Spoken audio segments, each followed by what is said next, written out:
ചണ്ഡാകാരം ഭുജഗശയനം പത്മനാഭം സുരേശം വിശ്വാധാരം ഗഗനദർശം മേഘവർണം ശുഭാംഗം ലക്ഷ്മീകാന്തം കമലനയനം യോഗവേദ്ധ്യാനഗമ്യം വന്ദേ വിഷ്ണും ഭവേരം സർവലോകൈകനാഥം. ഓ നമോ ഭഗവതേ വാസുദേവായ, നമോ ഭഗവതേ വാസുദേവായ. ഓം ശ്രീകൃഷ്ണായ പരബ്രഹ്മണേ നമഃ. എല്ലാ സജ്ജനങ്ങൾക്കും ഗുരുവായൂരപ്പന്റെ നാമത്തിൽ സാഷ്ടാംഗ പ്രണാമം. ശ്രീകൃഷ്ണ ചരിതാമൃതം ഭഗവത്ഗീത നിരൂപണം. നമ്മൾ ജീവിത നിരൂപണമാണ് 10ാമത്തെ അധ്യായം ചിന്തിക്കാൻ തുടങ്ങിയത്. ബുദ്ധി സത്യം അനുഭവിക്കാൻ കഴിയത്തക്കവണ്ണം അത്യന്തം നിപുണമായിട്ട് ഭവിക്കും. മായാഗുണങ്ങൾ പൂർണ്ണമായിട്ടും പോകണം. ഗുണകാര്യങ്ങളായിരിക്കുന്ന വിഷയങ്ങളും വിട്ടകന്ന് ബുദ്ധി അതീവ പരിശുദ്ധമാകും. സ്വയം ആനന്ദ സ്വരൂപമായിട്ട് ഭവിക്കും. അതാണ് ഇന്ദ്രിയങ്ങളെ നിയന്ത്രിച്ച് മനസ്സിനെ ഏകാഗ്രമാക്കി ബുദ്ധിയെ ഉറപ്പിച്ച് ചിത്ശക്തിയെ ഉണർത്തുമ്പോഴാണ് ഈ ചിദാനന്ദ സ്വരൂപത്തെ നമുക്ക് തന്മയീഭാവത്തിലേക്ക് എത്തുമ്പോഴാണ് ഇങ്ങനെ ഒരു അനുഭവം ഉണ്ടാകുക.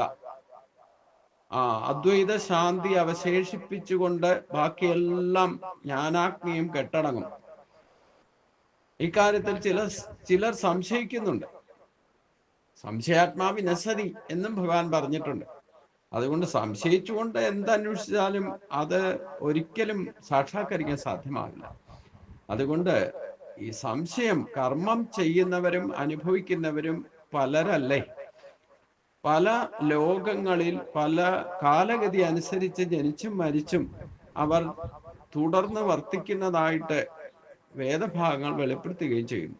ഇപ്പൊ നമ്മള് ഈ ജനിച്ചു മരിക്കാന്ന് പറഞ്ഞാൽ എവിടെയാണോ ജനിച്ചത് അവിടെ തന്നെ ജനിക്കണം നിർബന്ധമൊന്നുമില്ല. ഈ ലോകത്ത് എവിടെ വേണേലും ജനിക്കാം. അനേക കോടി ബ്രഹ്മാണ്ഡ ജനനി എന്നാ പറഞ്ഞിരിക്കണേ. അപ്പം ഇന്ന സ്ഥലത്ത് തന്നെ ആയിരിക്കണം എന്ന് നിർബന്ധമില്ല. സ്ഥലകാല ബന്ധമൊക്കെ ആത്മബന്ധം ഉണ്ടെങ്കിൽ തന്നെ നമ്മള് പോയി ജനിക്കുന്നത് എവിടെയാണ് എന്നും എവിടെയാണ് വളരുന്നതെന്നോ എവിടെയാണ് അന്ത്യമെന്നോ ഒന്നും മുൻകൂട്ടി കർമ്മത്തിന്റെ ഗതി അനുസരിച്ചുകൊണ്ട് അതും കാലഗതിക്ക് അനുസരിച്ചുകൊണ്ട് മാറ്റങ്ങൾ സംഭവിക്കും. അതുകൊണ്ട് അനുഭവങ്ങളും വ്യത്യസ്തമായിക്കൊണ്ട് അനുഭവിക്കുന്നതും പലരായിട്ടാണ്. അപ്പൊ അതുകൊണ്ട് പല ലോകങ്ങളിൽ കാലഗതിക്ക് അനുസരിച്ചുകൊണ്ട് ജനിച്ചും മരിച്ചും അവർ തുടർന്ന് വർത്തിക്കുന്നതായിട്ട് വേദഭാഗങ്ങൾ തന്നെ വെളിപ്പെടുത്തുന്നുണ്ട്. പലർക്കും ഇപ്പൊ തന്നെ പുനർജന്മം ഉണ്ടെന്നോ ഇല്ലെന്നോ ഒന്നും സംശയാലുക്കളാണ്. അതുണ്ടെന്ന് ഉറപ്പിക്കാവുന്നവർ പലരും വളരെ ചുരുക്കമാണ്. എല്ലാ ഭാവങ്ങളും ജനിക്കുന്നവയാണെങ്കിൽ അതാത് ആകൃതി ഭേദമനുസരിച്ചുകൊണ്ട് ബുദ്ധിക്ക് നാനാത്വം സംഭവിക്കാതെ തരവുമില്ല. ഇവയൊക്കെ ചിലരുടെ വാദമുഖങ്ങൾ. ഇവയൊക്കെയാണ് അവരുടെ വാദമുഖങ്ങൾ. ഉദ്ധവരെ, അതുകൊണ്ട് ഭഗവാൻ പറഞ്ഞു, അങ്ങനെ ആയാൽ പോലും കാലഗതിക്കനുസരിച്ചു വീണ്ടും വീണ്ടും ജനിച്ചേ പറ്റൂ. ഇനി ഏത് വാദഗതി ഉന്നയിച്ചാലും വേണ്ടില്ല, എന്ന് വരെ ഈശ്വരനിലേക്ക് എത്തിച്ചേരുന്നില്ലയോ അന്ന് വരെ എവിടെയെങ്കിലും എന്തെങ്കിലുമായിട്ട് ജനിച്ചേ പറ്റൂ എന്നാണ് ഭഗവാൻ പറയുന്നത്. അതിന് എന്തൊക്കെ തർക്കവിതർക്കങ്ങളോ വാദമുഖങ്ങളോ ഉന്നയിച്ചിട്ടൊന്നും ഒരു കാര്യമില്ല. പരിഹാരമില്ലാത്ത വിഷയ എന്ന് ഭഗവാൻ ഗീതയിൽ പറഞ്ഞിട്ടുണ്ടല്ലോ. അതുകൊണ്ട് ജനിച്ചാൽ മരിക്കും, മരിച്ചാൽ ജനിക്കും. ഇത് അപരിഹാരാർത്ഥേ എന്നാ പറഞ്ഞിരിക്കുന്നത്. പരിഹാരമില്ലാത്ത എത്ര ജ്യോത്സ്യന്മാർ രാശി വെച്ച് പറഞ്ഞാലും ഇതിനൊരിക്കലും പരിഹാരമില്ല. അപ്പൊ അതുകൊണ്ട് നമുക്ക് സമാധാനത്തിന് വേണ്ടിയിട്ട് ഈ പരിഹാരം തേടി പോകുന്നതും പരിഹാരം ഉണ്ടെന്ന് പറയുന്നതും, യഥാർത്ഥത്തിൽ ഈ ജ്യോതിഷികൾ പറയുന്നത് പോലും ഒരു കർമ്മത്തിനും പരിഹാരം എന്താന്ന് ചോദിച്ചു കഴിഞ്ഞാൽ അതിൻ്റെ ഫലം അനുഭവിച്ചു തീർക്കാന്ന് തന്നെയാണ് ഫലം. അല്ലാതെ അതിനൊന്നും പരിഹാരമില്ല. ഭഗവാൻ പറഞ്ഞിട്ടുണ്ടല്ലോ, ഞാൻ ആരുടെയും പാപം ഏറ്റെടുക്കില്ല, ഞാൻ ആരുടെയും പുണ്യം സ്വീകരിക്കില്ല. മിഥ്യാചാരം ചെയ്താൽ മഹാപാപമായിട്ട് മാറും. അതിന്റെ ഫലം അവരവർ അനുഭവിച്ചേ പറ്റൂ. അതിന് യാതൊരു പരിഹാരമില്ല. എപ്രകാരം ജനന മരണത്തിന് പരിഹാരമില്ലാതെയാകുന്നുവോ അതേപോലെ കർമ്മഫലം കൊണ്ടാണ് വീണ്ടും വീണ്ടും ജനിക്കുകയും മരിക്കുകയും ചെയ്തുകൊണ്ടിരിക്കുന്നത്. ഇതിനെവിടെ അപരിഹാരാർത്ഥം എന്ന് പറഞ്ഞിട്ടുണ്ട്. പിന്നെ എന്ത് പരിഹാരം അന്വേഷിച്ചെടുക്കണം? അതിന് ഒരേ ഒരു പരിഹാരമുള്ളൂ, ഈ മായയെ ജയിച്ചിട്ട് ഭഗവാനെ പ്രാപിക്കാൻ ശ്രമിച്ചുകൊള്ളാം. അത് മാത്രമേ ഉള്ളൂ. ഈശ്വരിലേക്ക് എത്തിക്കഴിഞ്ഞാൽ പിന്നെ അനുജന്മങ്ങളിലെ ജന്മകർമ്മജമേ ദിവ്യം വ്യപം യോപെത്തി തത്വതാ തെക്വാദേഹം പുനർജന്മ നീതി മാമേവി സ്വർജുന എന്ന് ക്ലിയർ കട്ട് പറഞ്ഞു. അവിടെ ഒന്നും സംശയമില്ല. എൻ്റെ ജന്മം ഉദാഹരണമാണ്. എൻ്റെ ജന്മവും എൻ്റെ കർമ്മവും താത്വികമായിട്ട് പഠിക്കൂ. അങ്ങനെ പഠിച്ചിട്ട് അവരവരുടെ ജന്മവും കർമ്മവും സാക്ഷാത്കരിക്കൂ. അപ്പോൾ പുനർജന്മം ഇല്ലാത്ത അവസ്ഥയിലേക്ക് എത്തും. അല്ലാതെ ഒരു പരിഹാരവും ഇല്ല. അതുകൊണ്ട് കാലഗതി അനുസരിച്ച് വീണ്ടും വീണ്ടും ജനിച്ചേ പറ്റൂ. ഈ നിലയിലും സ്വതന്ത്രമായിട്ട് കർമ്മം ചെയ്യാനോ ഫലം അനുഭവിക്കാനോ ആർക്കും കഴിയുന്നുമില്ല. എന്നാൽ ആരുടെയോ ഒരു നിയന്ത്രണത്തിലാണ് നമ്മൾ പ്രവർത്തിക്കുന്നത്. എന്നാൽ അവരവരുടെ സ്വാതന്ത്ര്യം അനുസരിച്ചുകൊണ്ട് ചെയ്യാനുള്ള കർമ്മമൊക്കെ ചെയ്ത് തീർത്തിട്ട് നമുക്ക് വേഗം മോക്ഷത്തിലേക്ക് എത്താമെന്ന് വിചാരിച്ചാലും നടക്കില്ല. നമ്മൾ എന്തുദ്ദേശമാണോ ലക്ഷ്യമിട്ടുകൊണ്ട് അനുഷ്ഠാനങ്ങൾ അനുഷ്ഠിക്കുമ്പം അതിന്റെ ഗതിവിഗതികൾ മാറും. അതാണ് ഗതി ഗഹനമാണെന്ന് പറഞ്ഞത്. കർമ്മത്തിന്റെ ഗതി ഗഹനമാണെന്ന് പറഞ്ഞത്. അപ്പൊ ഞാനെല്ലാം ഉപേക്ഷിച്ചിട്ട് ഇവിടെ വന്നിട്ട് ഭജനം നടത്താം, നമ്മുടെ ഉദ്ദേശ ലക്ഷ്യം എന്താണോ ആ പരമപദത്തിലേക്ക് ഇല്ലെങ്കിൽ ആ ഒരു അവസ്ഥയിലേക്ക് എത്താൻ പറ്റുമോ എന്നുള്ള ഒരു ശ്രമമാണ്. പക്ഷെ ഇവിടെ കുറേശ്ശെ കർമ്മത്തിന്റെ ഗതി മാറിക്കൊണ്ടിരിക്കുക. ഇത് എപ്രകാരമാണ് പൂർണ്ണതയിൽ എത്തുക എന്നുള്ളത് അപ്പോഴേ അറിയാൻ പറ്റുള്ളൂ. ഇനി ഏതെങ്കിലും വിധത്തിൽ ഇത് പൂർത്തീകരിക്കാൻ നമ്മൾ ഉദ്ദേശിച്ച പോലെ പൂർത്തീകരിക്കാൻ സാധിച്ചില്ലെങ്കിൽ അത് കർമ്മബന്ധനായിട്ട് മാറും. വീണ്ടും ജനിച്ചേ പറ്റൂ എന്ന് ഭഗവാൻ ക്ലിയർ കട്ട് പറഞ്ഞു. അപ്പൊ എന്താ, നമ്മള് നിരന്തരം കർമ്മം ചെയ്തുകൊണ്ടിരിക്കുക. കർമ്മം ഉപേക്ഷിക്കാൻ ശ്രമിച്ചാൽ ദേഹം ഉള്ളിടത്തോളം കാലം ഉപേക്ഷിക്കാനും സാധ്യമല്ല. അത് ജപതപാദികളായിക്കോട്ടെ, മറ്റുള്ള കർമ്മങ്ങളായിക്കോട്ടെ, ഭൗതിക കർമ്മങ്ങളായിക്കോട്ടെ, ഒരിക്കലും ജനിച്ചാൽ മരണം വരെ അനങ്ങാതിരിക്കാൻ പാടില്ല എന്ന് ഭഗവാൻ പറഞ്ഞു. പ്രകൃതി സമ്മതിക്കില്ല അത്. അതാണ് ഏറ്റവും വലിയ കാര്യം. നമ്മൾ എന്തെങ്കിലുമൊക്കെ ചെയ്യാതിരിക്കാൻ പറ്റുമോ? ഈ ജപവും തപവും ഉപേക്ഷിച്ചിട്ട് ഇരുന്നാലും അതനുസരിച്ച് ഭൗതികതയിലെ മായ കയറി പിടിക്കും. അതാണ് ഏറ്റവും വലിയ കുഴപ്പം. ഈ ദേഹം ഉള്ളിടത്തോളം കാലം മായയുടെ പിടുത്തം വരും. നമ്മളെ നിഴൽ ഉപേക്ഷിക്കാൻ പറ്റുമോ? നമ്മൾ എവിടെ പോയാലും അതേപോലെയാ. അപ്പൊ അതുകൊണ്ട് അപ്പോൾ വിവശമായിരിക്കുന്ന ജീവിതം കൊണ്ട് എന്ത് നേടാനാണ് എന്ന് ചോദിച്ചാൽ, വലിയ വിദ്വാൻമാർ പോലും ഇവിടെ കാര്യമായ സുഖമൊന്നും, വലിയ വിദ്വാൻമാർക്ക് പോലും കാര്യമായ സുഖമൊന്നും കിട്ടുന്നില്ല. മൂഢന്മാർക്ക് അഹങ്കരിച്ച് ദുഃഖിക്കാമെന്ന മാത്രം. ഇനി സുഖദുഃഖങ്ങൾ വന്നു പോയിക്കൊണ്ടും ഇരിക്കുമെന്നും കരുതിയാലും മരണം എല്ലാറ്റിനെയും വിഴുങ്ങുന്നതായിട്ടും കാണാം. സുഖം അനുഭവിച്ച് സുഖിക്കാമെന്ന് വിചാരിച്ചാൽ, ജീവിതകാലം മുഴുവൻ സുഖിക്കാമെന്ന് വിചാരിച്ചാലും ഒരിക്കൽ മരണം വിഴുങ്ങും ഈ സുഖത്തെ. അതുകൊണ്ട് മരണം അടുത്തിരിക്കുമ്പോൾ ആരെ എന്ത് കാമം സുഖിപ്പിക്കാനാണ്? തൂക്കുമരത്തിന്റെ ചുവട്ടിൽ നിൽക്കുന്ന സ്ഥിതിയല്ലേ എല്ലാവർക്കും. സ്വർഗസുഖത്തെ കുറിച്ച് പറഞ്ഞു കേൾക്കുന്നുണ്ടല്ലോ. എന്നാണെങ്കിൽ അവിടെയും ഒക്കെ സ്ഥിതി ഇത് തന്നെയാണെന്ന് മനസ്സിലാക്കിക്കൊള്ളുക. സ്പർദ്ധ, അസൂയം, ക്ഷയം, നാശം എന്നിവയൊക്കെ സ്വർഗത്തിലുമുണ്ട്. അതുകൊണ്ട് സുഖാനുഭവത്തിന് കൃഷിയിലും മറ്റും എന്ന പോലെ അനേകം തടസ്സങ്ങളും വിഘ്നങ്ങളും ഉണ്ടാകും.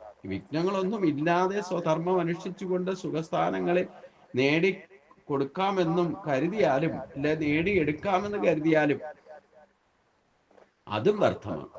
യാഗാദി കർമ്മങ്ങൾ കൊണ്ട് യാജ്ഞികൻ സ്വർഗം നേടാമെന്ന് വിചാരിച്ചാൽ അതുകൊണ്ട് നേടുകയും ചെയ്യും. സ്വർഗം എന്ന് പറയുന്നത് എന്താ? കുറച്ചു കാലം സുഖമായിട്ട് കഴിക്കാം. പുണ്യകർമ്മങ്ങൾ ചെയ്താൽ അതിന്റെ സുഖം അനുഭവിക്കാം. അവിടെ കുറച്ചു കാലം ദേവന്മാര് ബോധിച്ച് വിമാനങ്ങളിൽ കയറി വിഹരിക്കും. ഈ കളിയെല്ലാം പുണ്യം അവസാനിക്കുന്നവരെ മാത്രമേ ഉള്ളൂ. പുണ്യം തീർന്നാൽ ക്ഷീണേ പുണ്യ മർത്യലോകം വിശാലം എന്ന് ഭഗവാൻ ഗീതയിൽ തന്നെ പറഞ്ഞിട്ടുണ്ട്. പുണ്യം തീർന്നാൽ ഇഷ്ടമില്ലെങ്കിൽ പോലും കാലവേഗത്തിൽപ്പെട്ട് തലകുത്തനെ താഴോട്ട് പതിക്കുകയും ചെയ്യും. ഇനിയും അധർമ്മരഥനാണെങ്കിലോ നിത്യാന്ത നരകത്തിൽ എത്തിച്ചേരുകയും ചെയ്യും. ഇവിടെയൊക്കെ മരണധർമ്മിയായിരിക്കുന്ന മനുഷ്യന് കാര്യമായ എന്ത് സുഖം കിട്ടാനുണ്ട്? കഷ്ടിച്ച് ഒരു കൽപ്പം പോലെ ആയുസ്സുള്ള ലോകങ്ങളും ലോകപാലന്മാരും പോലും കാലസ്വരൂപനായിരിക്കുന്ന എന്നെ ഭയപ്പെടുന്നു.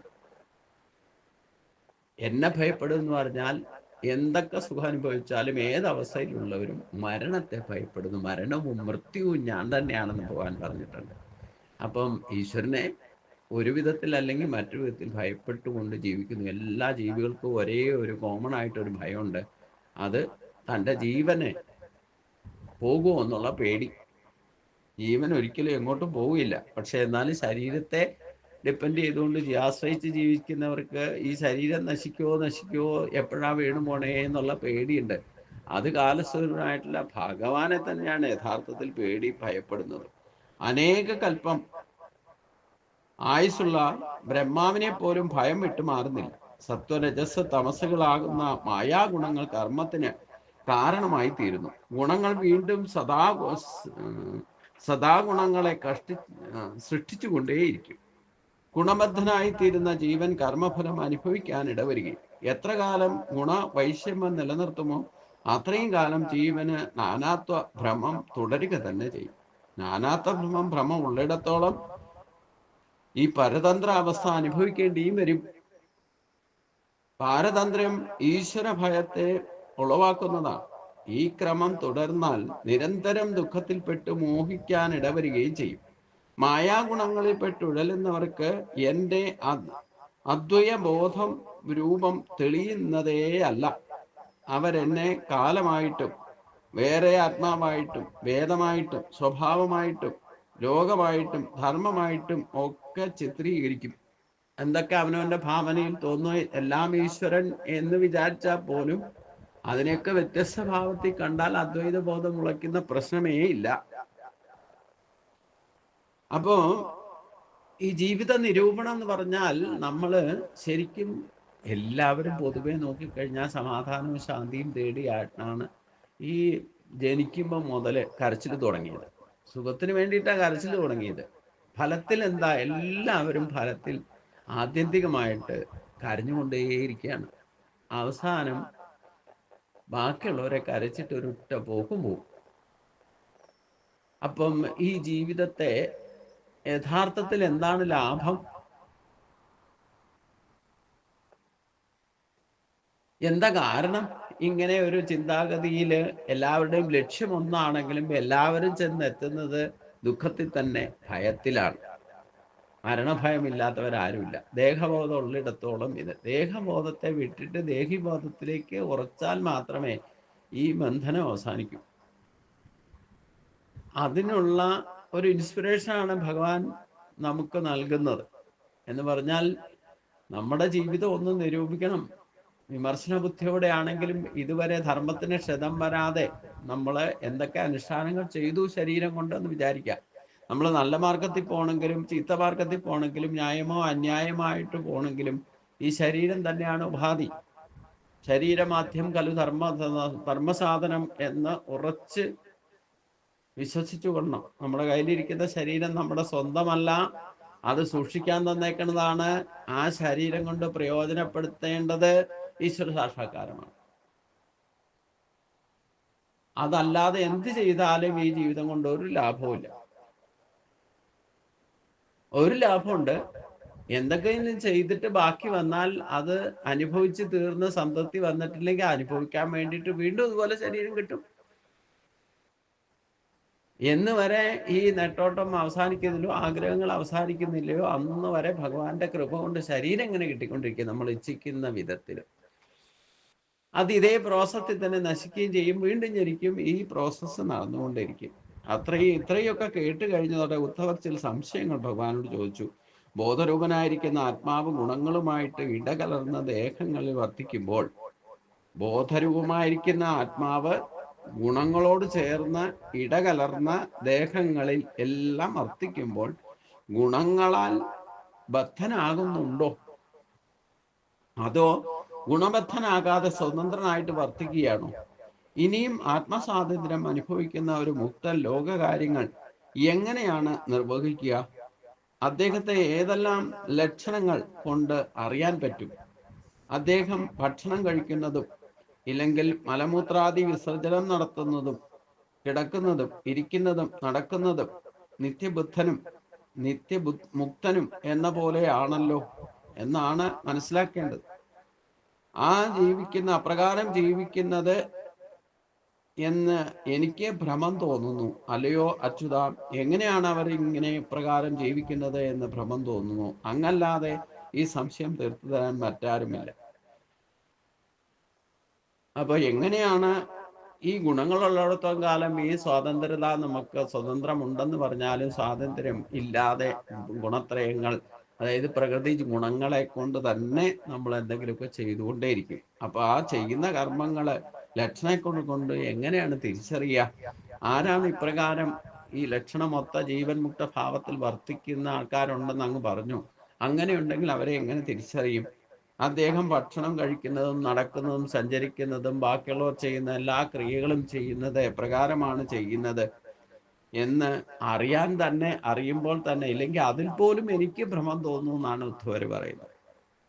അതുകൊണ്ട് ജീവിത നിരൂപണത്തിൽ ഈ സംശയത്തോടെയാണ് 10ാമത്തെ അധ്യായം അവസാനിക്കുന്നത്. 15ാമത്തെ അധ്യായത്തിൽ എങ്ങനെയാണ് ഗുണാതീതനായിക്കൊണ്ട് മുക്തനാകി തീരുന്നത്, അതിന്റെ ലക്ഷണത്തെ അറിഞ്ഞു. അതായത് ഉദ്ധവരുടെ ചോദ്യത്തിന് ഉത്തരമാണ്, ബദ്ധ മുക്ത ലക്ഷണമാണ് 11ാമത്തെ അധ്യായത്തിൽ ഭഗവാൻ പറയാൻ പോകുന്നത്. ഭഗവാൻ ഇപ്രകാരം പറഞ്ഞു, അല്ലയോ ഉദ്ധവരെ, ബോധരൂപനായിരിക്കുന്ന ആത്മാവിനെ ബദ്ധനെന്നും മുക്തനെന്നും വ്യവഹരിക്കുന്നത് മായാഗുണങ്ങളെ ആശ്രയിച്ച് മാത്രമായിരിക്കും. ആത്മാവിന് വാസ്തവത്തിൽ ഈ ഗുണങ്ങളുമായിട്ട് ബന്ധമോ അഥവാ മോക്ഷമോ ഒന്നും സംഭവിക്കുന്നില്ല. ഗുണങ്ങളൊക്കെ വെറും മായാഭ്രമങ്ങളാണ്. അത് ശരീരികൾക്കുള്ള പ്രശ്നമാണ്. പക്ഷെ ആത്മാവിനെ സംബന്ധിച്ച് ഈ ഗുണങ്ങളുമായിട്ട് യാതൊരു സംബന്ധവുമില്ല. എനിക്ക് ബന്ധമില്ലാത്തത് കൊണ്ട് മോക്ഷവും ഒരിക്കലും ആവശ്യവുമില്ല. ആത്മാവിനെ സംബന്ധിച്ച് അത് പരമമായിട്ട് തന്നെ നിൽക്കുന്നു. അത് ബാക്കിയുള്ള കാര്യങ്ങൾക്കൊക്കെ പ്രേരണ നൽകിക്കൊണ്ട് ശരീരത്തിന് സ്ഥൂലവും സൂക്ഷ്മവും കാരണവുമായിട്ടുള്ള ശരീരങ്ങളിൽ വർത്തിക്കുന്നുണ്ടെങ്കിലും ഈ അവസ്ഥാത്രയങ്ങൾ സംഭവിക്കുന്നത് ഗുണഭേദങ്ങളെ കൊണ്ടാണെങ്കിൽ ഈ ഗുണഭേദങ്ങളെ കൊണ്ട് ആത്മാവിനെ ഒരു കാര്യവുമില്ല. അതുകൊണ്ട് യാതൊരു ചലനവും മാറ്റവുമില്ല. അപ്പൊ അങ്ങനെ മാറ്റമില്ലാതെ ഇരിക്കുന്നതിന് ഈ അനുജന്മങ്ങളൊന്നും ആത്മാവിനെ ബാധിക്കുന്നതുമല്ല. അതൊക്കെ ഈ ഗുണങ്ങളൊക്കെ വെറും മായാഭ്രമങ്ങളാണ്. അങ്ങനെ ഈ ആത്മാവിന് ബന്ധമില്ലാത്തത് കൊണ്ട് മോക്ഷവും ഒരിക്കലും, ബന്ധവും മോക്ഷവും ഒക്കെ ആവശ്യം ശരീരികൾക്കാണ്. ഈ ശരീരത്തെയാണ് നാം എൻ്റെ എന്ന് പറഞ്ഞുകൊണ്ട് നടക്കുന്നതും അതിനെ അഭിമാനിച്ച് നടക്കുന്നതും അതിലാണ് ഈ സങ്കല്പ വികല്പങ്ങൾക്ക് അനുസരിച്ചുള്ള കർമ്മങ്ങൾ. നമ്മുടെ പ്രകൃത്യാ ഉള്ള പ്രേരണ കൊണ്ടാണ് കർമ്മം ചെയ്യുന്നതെങ്കിൽ അതൊക്കെ 50% ആണ്. പ്രകൃതി സർവപ്രകൃതിയായി ഗുണമെന്ന് പറഞ്ഞാലും 50% ഉള്ളൂ. ബാക്കി കൾച്ചർ അവരവരുടെ സ്വഭാവം അനുസരിച്ചുകൊണ്ടായിരിക്കും പ്രവർത്തിക്കുക. അതാണ് ഏറ്റവും വലിയ അബദ്ധവും. അതായത് അതാണ് കർമ്മബന്ധനത്തിന് കാരണമായി ഭവിക്കുന്നത്. അതുകൊണ്ട് ശോകം, മോഹം, സുഖം, ദുഃഖം, ദേഹധാരണ എന്നിവയൊക്കെ മായ കൊണ്ട് സംഭവിക്കുന്ന ഭ്രമങ്ങളാണ്. സ്വപ്ന അനുഭവം എന്ന പോലെ ബോധരൂപനായിരിക്കുന്ന ആത്മാവിന് സംസാരഗതി യഥാർത്ഥത്തിൽ ഉള്ളതേയല്ല. മുത്തവരെ, വിദ്യയും അവിദ്യയും എൻ്റെ ശരീരങ്ങൾ തന്നെയാണ്. വിദ്യ മോക്ഷമാർഗമാണ്, അവിദ്യ ബന്ധമാർഗമാണ്. രണ്ടും മായയുടെ വകഭേദങ്ങൾ തന്നെ. എൻ്റെ തന്നെ അംശമായിരിക്കുന്ന ജീവന് ആത്മവിസ്മൃതി രൂപമായിരിക്കുന്ന അവിദ്യ കൊണ്ട് ബന്ധം വന്നു ചേരുന്നു. സ്വരൂപസ്മൃതി രൂപമായിരിക്കുന്ന വിദ്യ കൊണ്ട് മോക്ഷം സംഭവിക്കുന്നു. അവിദ്യയും വിദ്യയും അനാദിയാണ്. ഇനി ബദ്ധന്റെയും മുക്തന്റെയും ഭേദത്തെ പറയാം. രണ്ടുപേരും ഒരേ ആത്മാവ് തന്നെയാണ്. ഒരേ ആത്മാവിൽ നിന്ന് തന്നെ രണ്ടായിട്ട് കാണുന്നതാണ്. എങ്കിലും വ്യവഹാരത്തിൽ അവർ വിരുദ്ധധർമ്മികളായിട്ട് കാണപ്പെടും. രണ്ടുപേരും തുല്യരായിരിക്കുന്ന പക്ഷികൾ, സുഹൃത്തുക്കൾ, ഒരുമിച്ച് കഴിയുന്നവർ. ഒരേ വൃക്ഷത്തിൽ തന്നെ അവർ കൂട് കെട്ടി പാർത്തു. ഒരാൾ ഈ സംസാരമാകുന്ന ആൽവൃക്ഷത്തിന്റെ ഫലം ഭക്ഷിക്കുന്നു, മറ്റേയാൾ ഒന്നും ഭക്ഷിക്കാതെ ആനന്ദമുക്തനായിട്ട് കഴിയുന്നു. ഒരേ ദേഹത്തെ ആശ്രയിച്ച് നിൽക്കുന്ന പരമാത്മാവും ജീവാത്മാവിന്റെ അവസ്ഥ ഇത് തന്നെയാണ്.